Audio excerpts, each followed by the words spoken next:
Hey guys, welcome again. This is Precious, and in this video we'll be talking about functions and nested loops. So without wasting much time, let's get to it. So the very first thing on our agenda is nested loops. Nested loops. It is often necessary for you to create a loop inside of a loop. Basically, a nested loop is when you have your normal loop and you have another loop inside. So you can put loops inside of loops. That's just the basic idea. You can loop and get into another loop. So this is the way it works. So when the program reaches an inner loop, it will run like any other statement inside of the outside loop. So I know it looks confusing right now, so let's do it practically. So let's create a nested loop. So I'm going to create a file called nested.c. So we import our header, okay, stdio.h.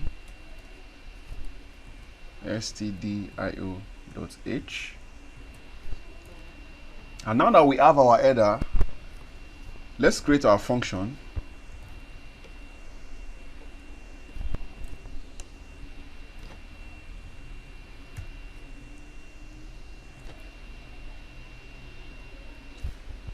Just for the purpose of those who are learning, let me just put this file. So this is a comment. This is for Betty. So we have to tell it what the function is doing. So I'll just call this main function. And the return returns 0. Okay, so I can proceed. So now this is our function, okay? I want to create a nested loop. So inside the main function, I'm going to create the first loop, okay? So let's do this. First, let me return 0, so just to create the skeleton.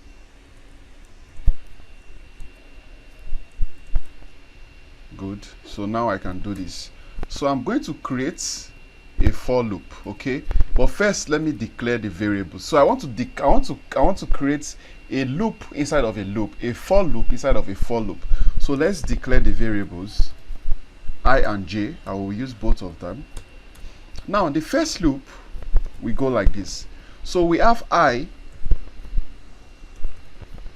equal to 0, and let's set I to be, let it run 3 times or 4 times. So less than or equal to 4, then I plus plus.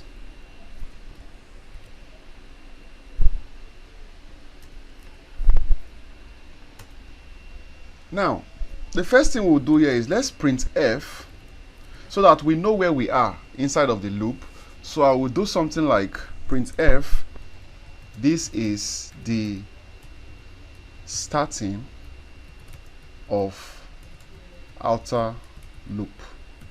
Then let's give the number so that we know what number it is showing. So D, new line. Then this is I. We have to close this. Okay, yes, so that's our printf. And now that we have the printf, we can now do the inside loop. So just to prevent error, let me do the printf for the external parts. So we are going to have the starting of the outer loop and the ending of the outer loop. So printf, this is the ending of the outer loop. Let me see if I should put this in capital letter so that we can see it when the code runs.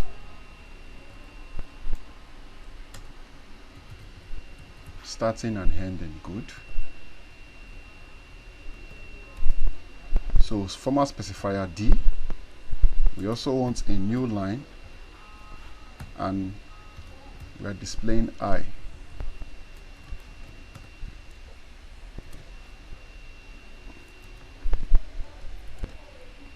So what we've done here now is we've created the outer loop, and now we can then go in and create the inner loop. So I will create the inner loop now. Same thing.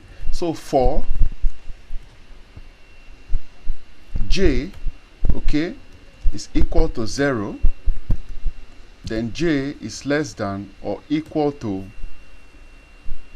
3. Let's use 3, or let's use 4 again. Then j plus plus. So we will just print the numbers, print f. We'll say inner loop with number, okay, then new line, then we close this,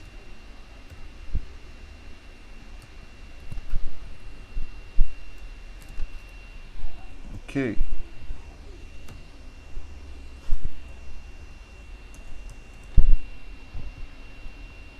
All right, so I think our loop is taking shape.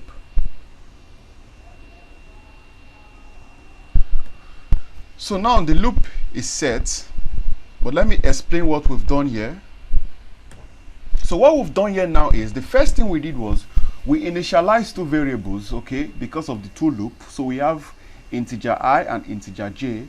Then we created the outer loop, which is going to run first. So for I is equal to 0, I less than equal to 4, I plus plus. So what happens here now is, anytime I runs, before I comes back, it will run everything inside here. So if I goes 1, everything here will go 1 to 4. Okay? If I goes 2, everything here again will go 1 to 4. Alright? So let's just see the code in action, because it's better to see it than to describe it, like I always say.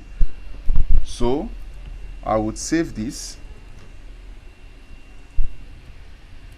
and let's compile it. So gcc, the file is nested C. Then we want it in output in the file nested.out. okay, compiled successfully, so clear. Now let's run this. Now you can see the loop behaving properly. Okay, now how does this look? Perfect, right? So you see the first for loop, when the first for loops run, it then goes into the inner loop and run it 4 times according to the condition. So we said as long as j is less than or equal to 4, then it's printed out the ending of the outer loop. Then it went back again to the outer loop and started with 1. So this is the starting of outer loop 1. Then it went in and ran everything again for j. Then it ended the outer loop. Okay, then it started another one. You see, 2, 3, 4, till when it got to 4 and the condition no longer holds, and that is when the script stopped running. So this is outer loop in action, and as you can see, this is the file, so you can see what has happened. Cat.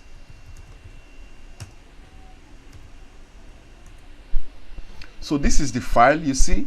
So this is the loop. It runs like this, then it goes back to start again. So every time the outer loop runs, for every one time the outer loop runs, the inner loop is going to run completely. Then it will jump out and start the outer loop again. That is why you have this. So the outer loop ran, it jumped into the inner loop, it ran completely for the inner loop, then it jumped out. Okay, so that is it on nested loop. So now we can go back to the big guy, functions. All right, so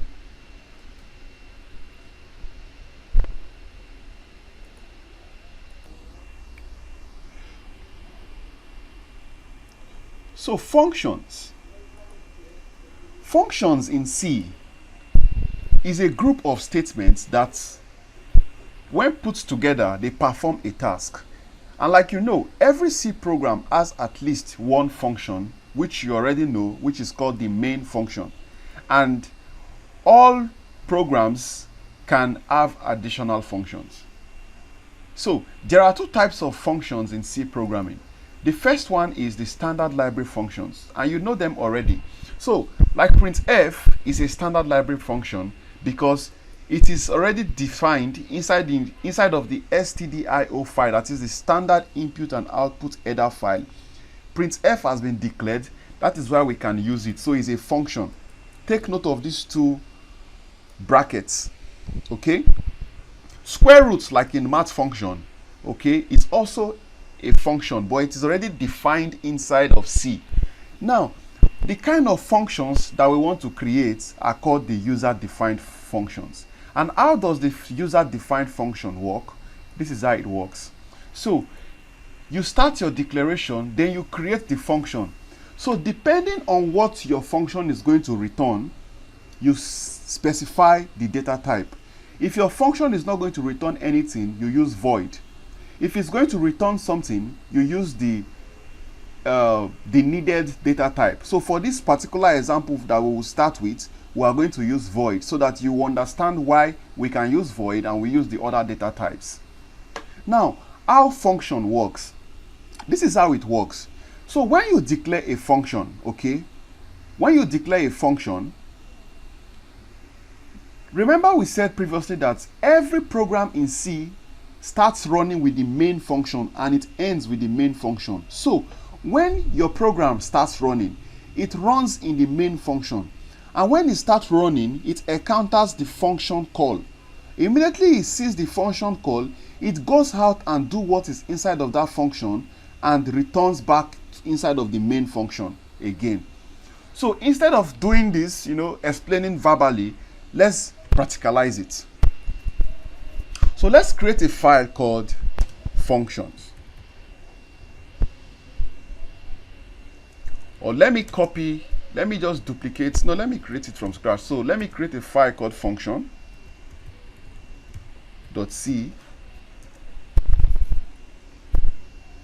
And let's proceed.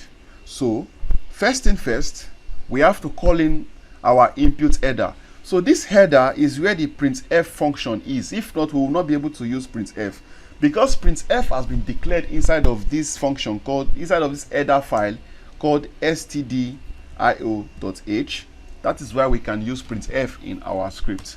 I'm not going to do the comments, but you understand that you need to always use it, okay? I just want to jump straight to what we need to do. So let's create the first function, which is always our main function, and this one returns void.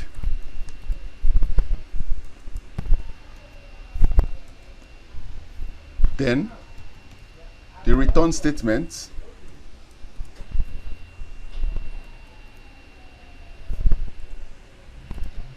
all right, now this is a very basic function, but let's assume that normally, like before, you remember what we used to do? We'll always come here and do something like printf, okay, then we'll say hello my friend.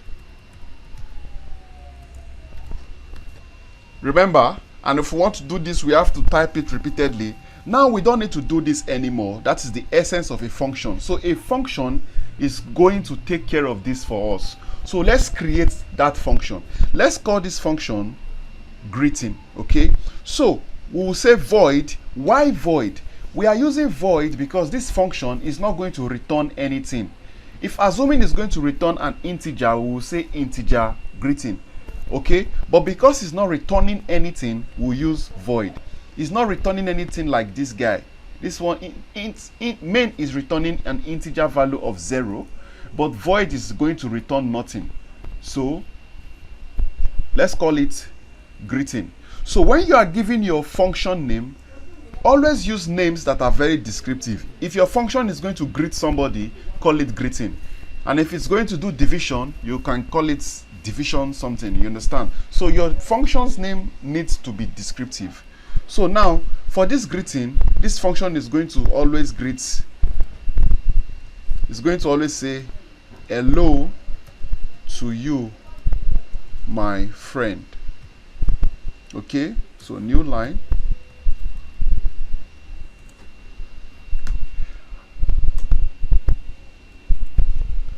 And right here what you have is what we call the function definition. This function has been defined. Okay, now it is time for us to use it, because naturally if we leave it like this, this program is not going to do anything. Let's test it out. So I will save this and let's compile. Functions, I want it inside the functions.out file.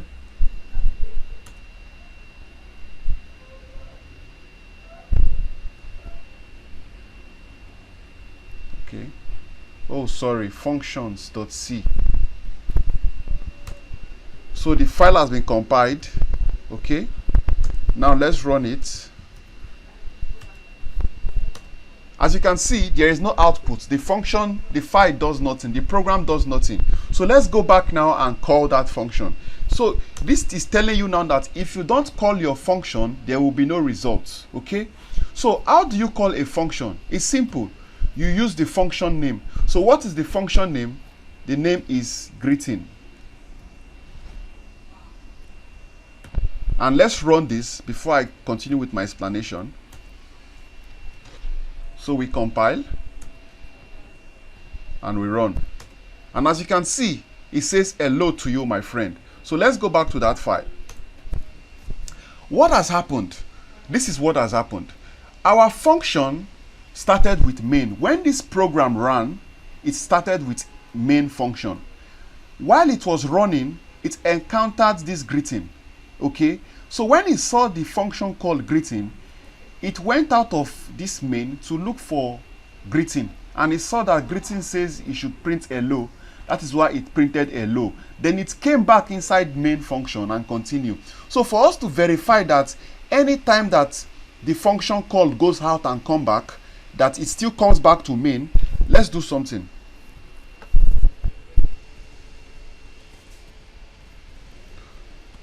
So just to make it quicker, I want you to know that you can call your functions repeatedly. So I'll call this function repeatedly. The same function, greeting, I'll call it 4 times. You see the beauty of function. It's now our code looks very simple. And to tell you now that after the function has run, it will come back to the main function and complete execution before it gets to return. So I will say print f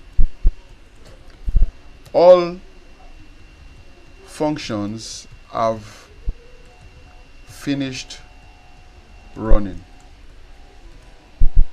So take note, our function is going to run 4 times. We called it 4 times, then the int main will continue execution. So everything that is happening is it is the main function that is doing the execution. But because this is a function, it has to go out and do what the function does, then come back. So it will do it 4 times, then it will continue its own execution before it gets to return. So main is the alpha and omega function in C. So let's go out there and let's do this. So we've compiled. So let me clear this. Then we run the function.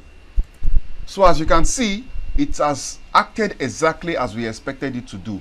Hello to you, my friend, 4 times. Sorry for the wrong spelling. And also, all functions have been executed successfully. So let's use cat to see this file.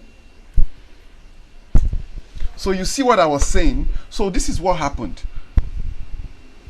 When the main function started running, it encountered this function call, the first one, greeting. Then it went out to look for the function greeting, and it does what the function does. Then same thing, it did it 4 times. Then after it has gone out, it came back again inside of the main function to continue doing everything inside of main function. And the next thing it encountered was a printf statement, and it went ahead to print it out before the function stopped running at return. Okay, so that is basically how a function works, and this is your basic function syntax in C. So next, we'll be talking about functions that take parameters and arguments. So parameters and arguments. Parameters are values that the function can accept, and arguments are the values that we send to the function. So let's see this in action. So let's clear this. And I'm still going to use our function file. So let's get into it.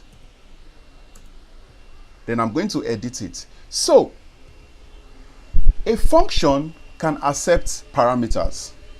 And what are parameters? Parameters are values that we want the function to accept. So let's assume that we want to create a function that calculates the square. So we say number square, okay? Your function name should be descriptive. You see mine is descriptive. So number square, you know it's want to take the square of number. Then what do we want to do? We want to do the square of any number that we send in, okay? So that is a parameter right there. And now that I have that parameter, I want to do something with the value that I get. So what do I want to do? I want to calculate square. So this is just a variable. So it's an integer because we will get an integer value back. So calculate square variable is equal to what? Will be equal to number times number. Okay, that's number square. Then let's print out the value, what we get back. So we'll be getting, we'll say something like the square of number is this, okay? So number and calculate square. All right, now since we don't have greeting function anymore, we have to delete it because it won't work anymore. It's no longer calling anything. Now look at this function, okay? If we want to call the function now, like you know, we'll say number square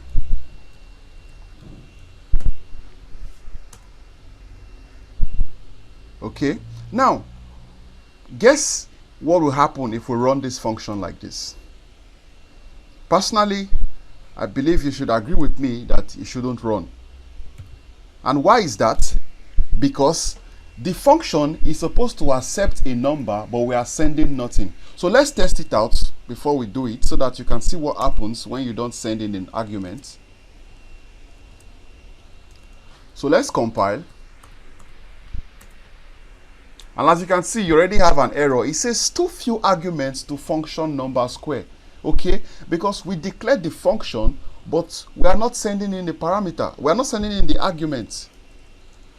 So let's go back in and do that. Let's fix it up. So for this function to run, because we defined it here that it should accept a number, we have to send in a number. So let's send in 9. All right, so it should do the square of 9 for us and print out the result.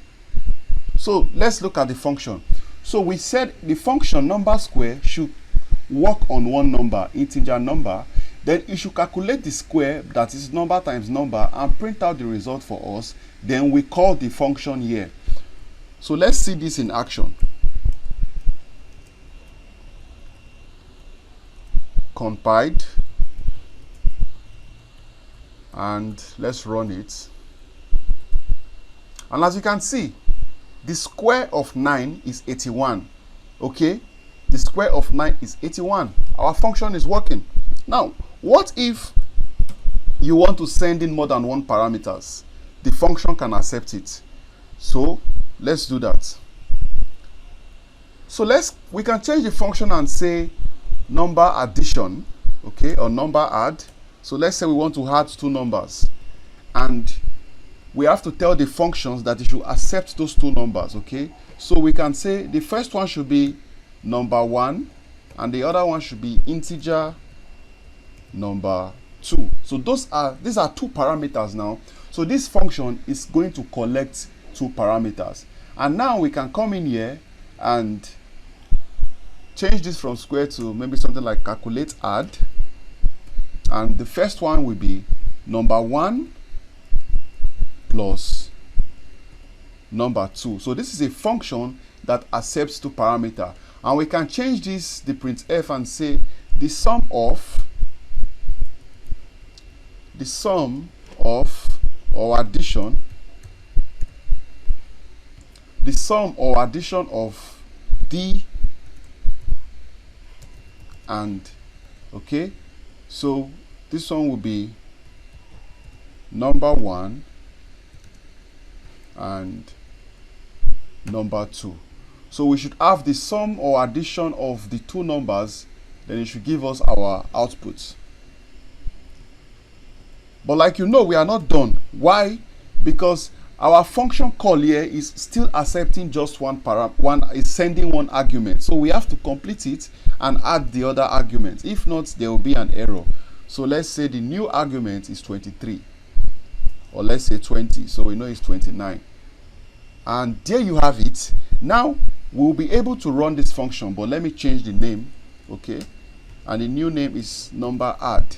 So now let's compile this. So we've now created a function that takes in 2 parameters, okay, that accepts 2 parameters, and we can send 2 arguments through the function call. So save, and let's compile.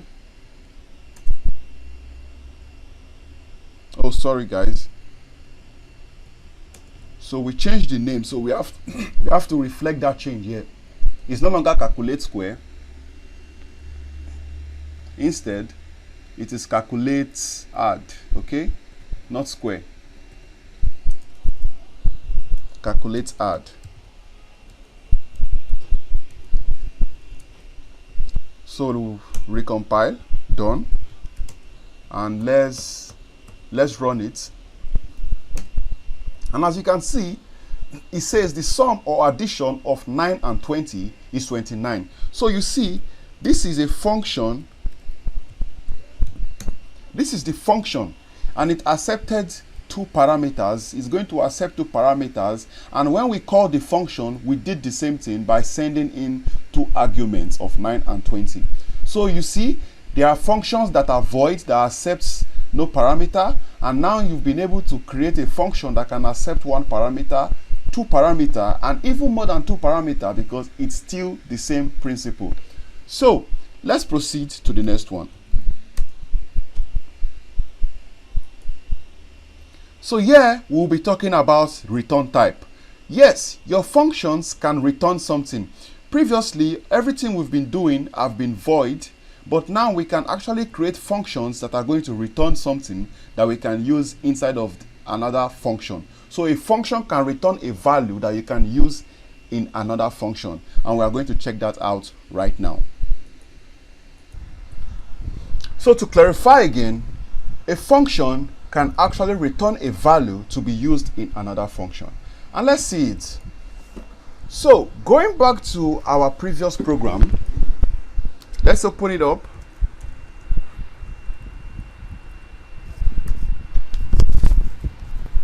The first thing we need to do is to change the void. Now remember, I said void, we were using void because this function returns nothing. But if you check the main function, it returns an integer of 0. But the first function we have here, number add, is not returning anything. So we can make it return a value instead of doing everything inside of itself. And how do we do that? The first thing first is we decide on what is it returning, what data type. It is going to return an integer because we are doing addition here. And now that we know that it is going to return this, the next thing is we've done the addition, so we can't use this printf anymore, because since we are returning the value, we have to use the return statements, okay? So since we've done the addition and number plus 1 has been set inside of calculate hard, so what are we returning? We are returning that variable return hard, calculate hard. So calculate hard is what we hold the value of this function now. So as you can see, when this function runs, it does the addition of the number sent in. So number 1 and plus number 2 will be added together. The value will be stored in calculate hard, and it will be returned. So anywhere we call this function, the value of this addition is what we appeared here. So because if we do that now, we'll be getting back the results. We can no longer use the function called the way it is now. Instead, we also need to set this to a variable. So we can say result is equal to, and now that we've done that, we can then go ahead to do a new printf statement. So we can say printf the result is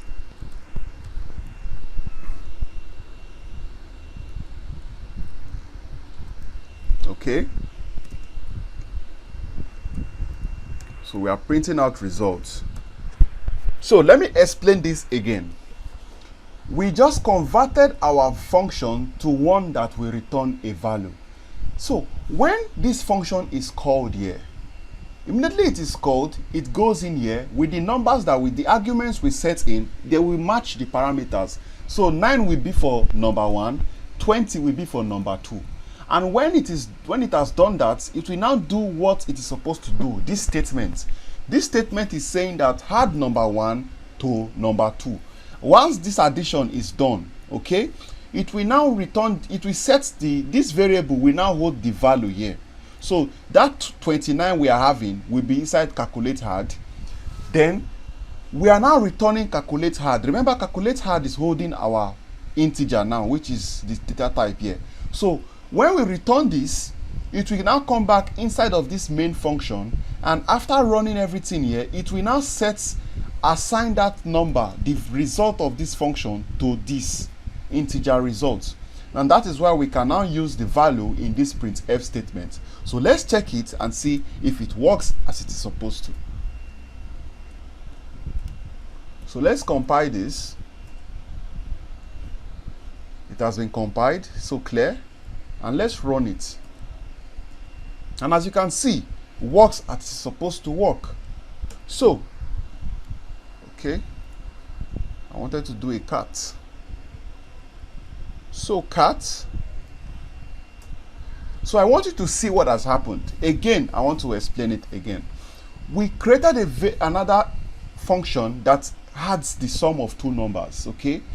And now we use an integer because we will be returning a number from the addition. And now that we are returning a number, when we call the function inside of the other function, we have to set the result to another variable, and in this instance we're using the variable called results. And then we can now use the result anyhow we want to, and in this case we decided to print the result out using the printf. So guys, that is it on function syntax, function parameters and arguments, functions return type, and now let's go into the function prototype. So function prototype is also, or it's actually the parent to declaration and definition. So let's check them out. So a function prototype is broken down into two, and that is the declaration and the definition. What we have been doing previously is just defining the function. All we've been doing is defining the function, and that is why it says here, it says a function definition provides the actual body of the function. So everything we've been doing was just creating the function or defining it. But when you want to use a function prototype properly, you have to use declaration and definition together. So a declaration provides information about the function name, the parameters, and the return type. Okay, so this tells the compiler what the function name is, what the return type is, and the parameter, and you use this at the top before the main function. Now, the real purpose of the declaration of the function of the prototype is to help the compiler check whether the data types of the arguments passed to a function match with what the function expects. The compiler will issue a message, an error message, if the data types do not match. So let's convert our current function into a proper function prototype that has a declaration and a definition. So let's clear this and let's go into our file. And now this is the file. So you see the way it works currently. We have to change this around. So now that we want to declare and define, what we have currently is the function definition. This is the define part of the prototype. This is define. So now we can now move these define parts downwards and create the declaration at the top. So let's find a way to move this file.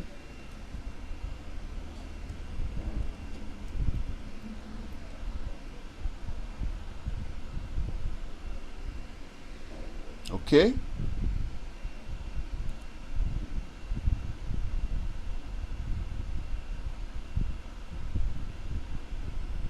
And let's put it down here.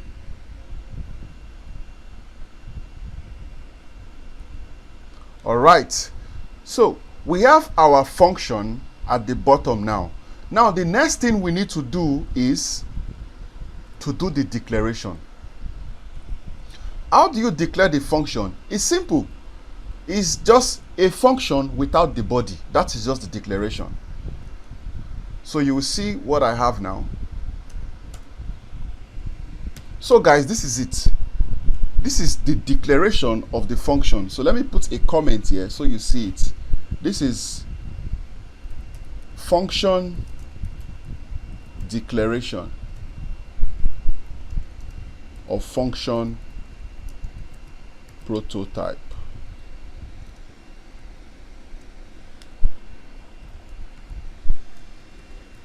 Okay, then down here is now where we have what we call the function definition.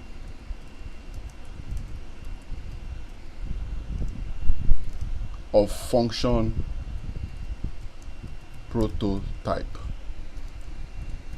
So the difference between the function declaration and the function definition is that the function declaration does not contain the body of the function, these parts, this inside, the statement inside of the curly brace.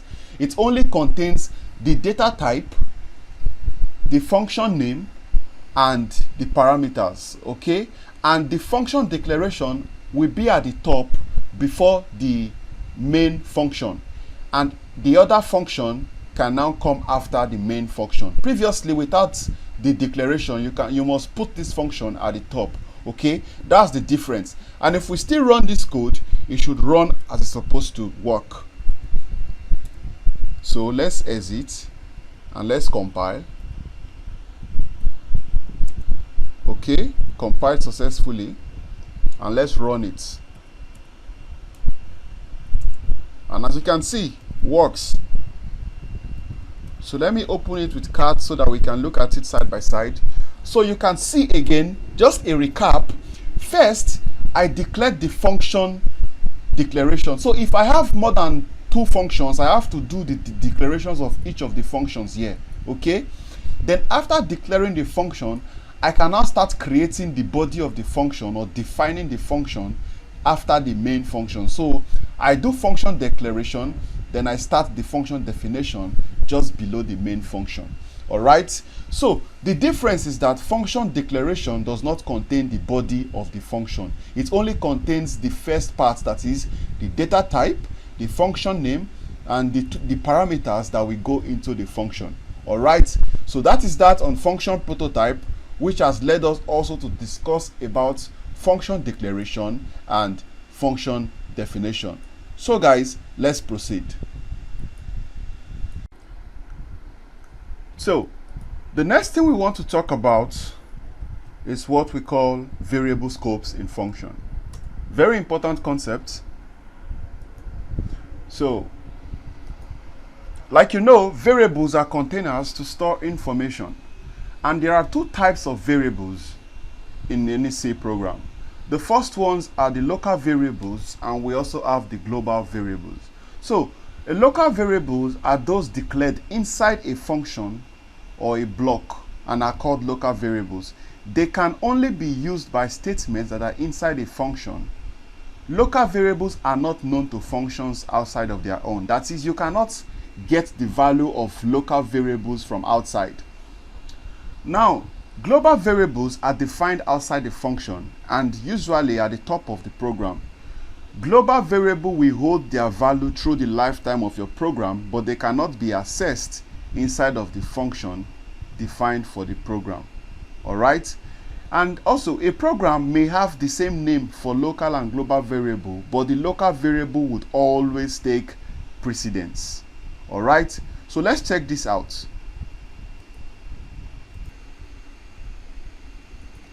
So let's create a file called variables. Or let's continue with our function file. So we'll just edit it. So I'm going to do some deletions now.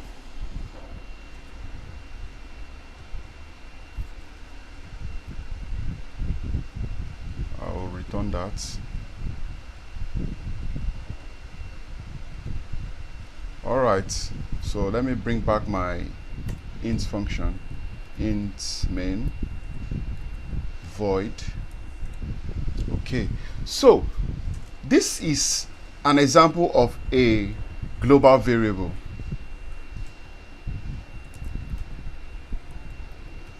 Because it is not declared inside of a function, it's outside, and it's going to be the same all through the period that we run this program.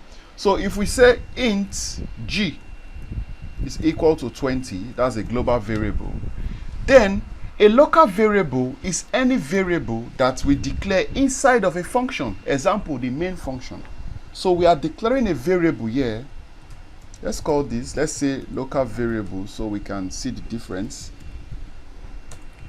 And I will say int a is equal to 20, 10, let's use 5, and int b is equal to 10. Okay, so let's try to print out their values. Remember, global variables can be accessed all around, but this local variable cannot be accessed from outside of this function. If you do that, it's going to throw an error or it won't see the variable. So these local variables are only inside of this main function. You cannot see them outside. But this global variable that is outside everywhere, you can access it from inside of any of the function. Okay, so when you create a variable inside a function, it is a local variable. But when it is not created inside a function, it is called a global variable. So we can print them out. Let's do something like variables.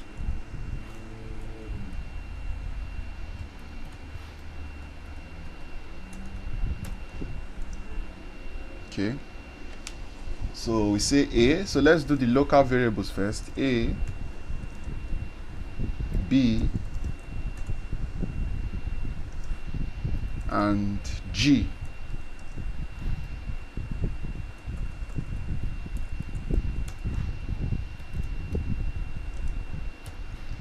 So we should be able to access this global variable inside of here.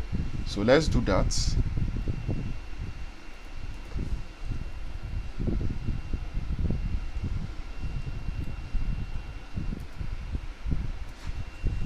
So let's compile.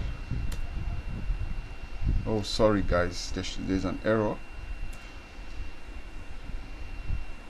Oh, I've seen it.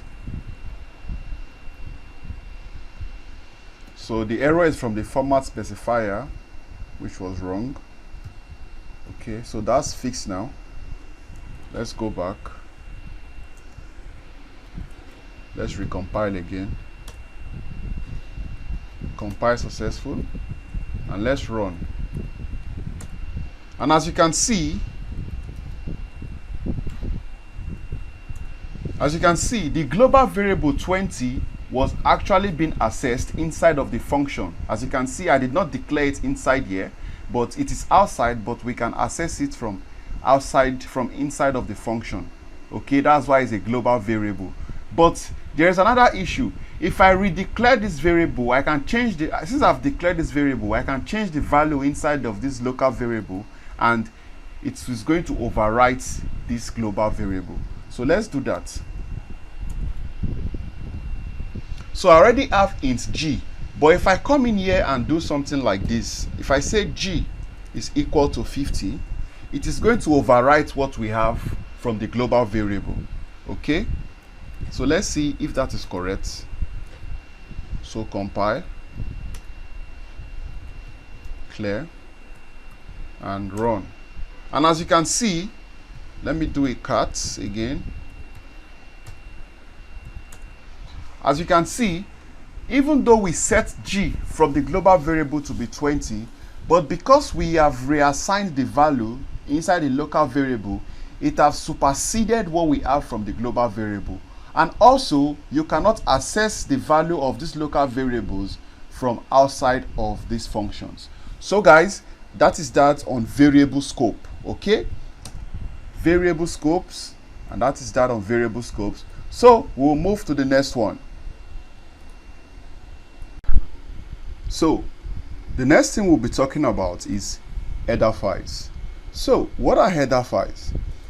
A header file is a file with the extension h, which contains C functions declarations and macro definitions to be shared between several source files. That is, you use the header file to share functions and macros across different files. And if you remember, one of the header file we've been using is stdio.h. So we use the include syntax. So both the user and the system header files are included using the pre-processing directive include.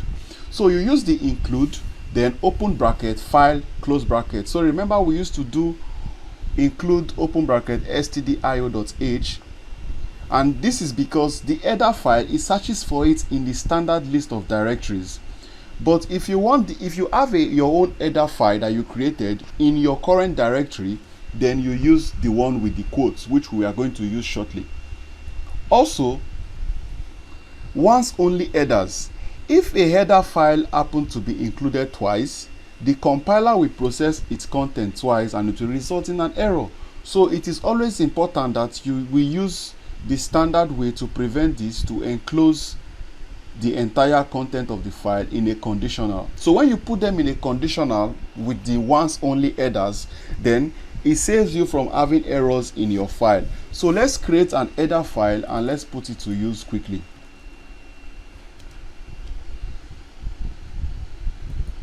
So let's create a function that operates with an header file. So the function will be an external file and it's still going to work in our current file.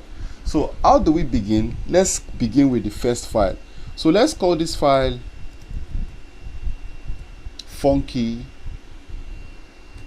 I'll call it funky1.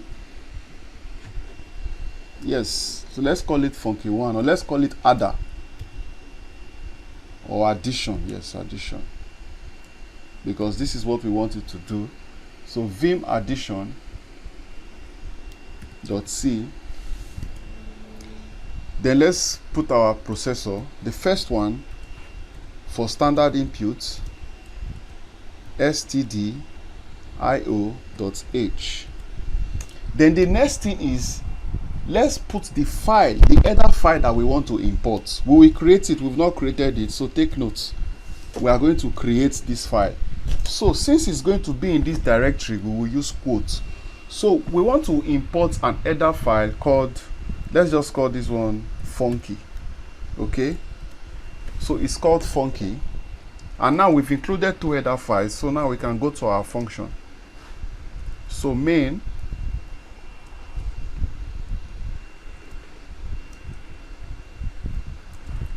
return 0.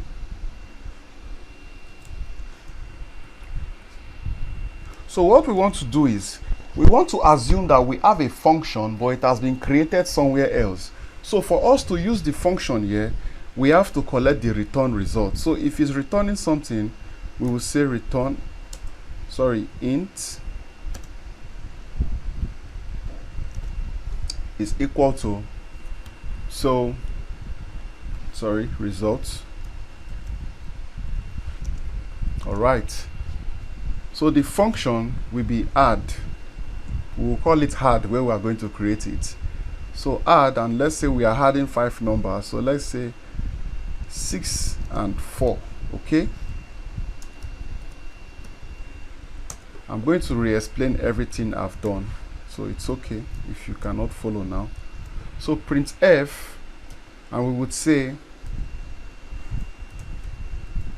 result is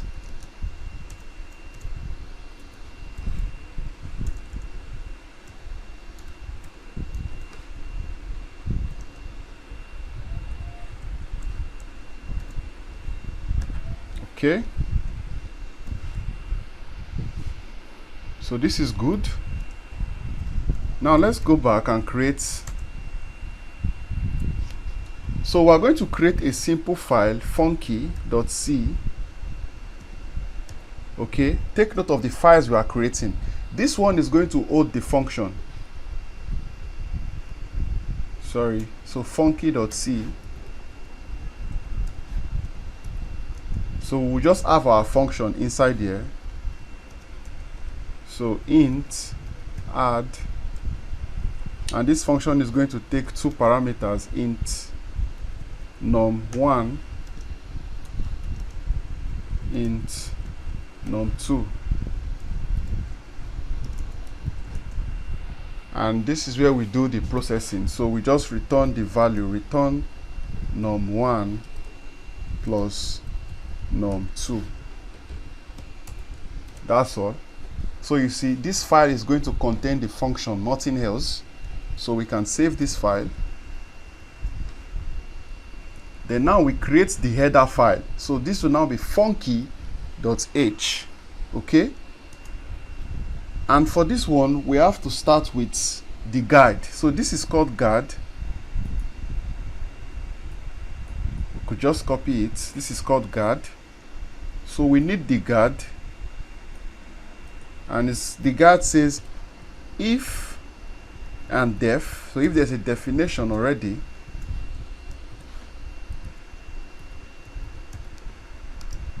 and the file is funky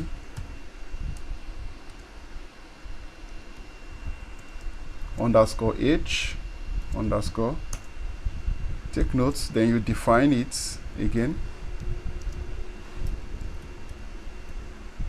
funky. So it's going to link to that function file. Okay, then remember what we did with the declaration, so we have to declare it here. So int add,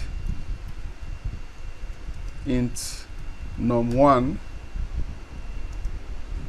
So we are prototyping it in an external file, num2. That's all, no body. Then we can end it, end if. So this is going to protect the file, like it says here. It's going to protect the file if the function is called twice, so it prevents error. That is why we did that.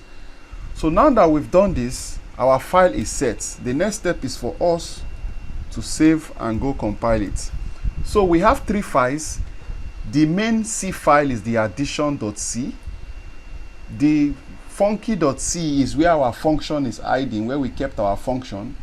So let me open them one by one. So cat addition, or let me open funky first. So cat funky.c.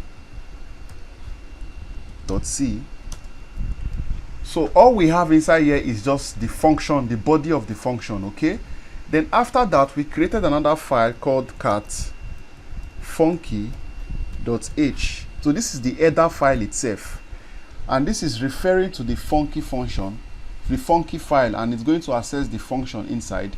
And because see, we've set the declaration, the function prototype already, you see that it matches with what we have inside funky.c. So what we have in funky.h matches what we have in funky.c. Then to make it work finally, we went ahead to call the function inside of our addition.c file. Okay, so you see, we went ahead to call that function, but before we called the function, we included the funky. It's supposed to be funky.h. So let me go back in there. You see, I just made an error. So the funky.h. Okay, So we included the funky.h file. This is the file that links everything together so that this result is going to be printed out for us. So now we can go back to check this. So let me clear this. So first we have to compile.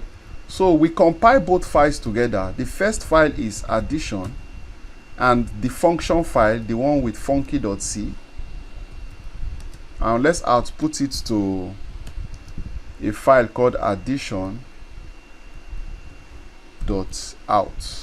Okay, and it has been compiled successfully. So let's run it and see if we are going to get 10. Remember, the arguments we passed was 6 and 4.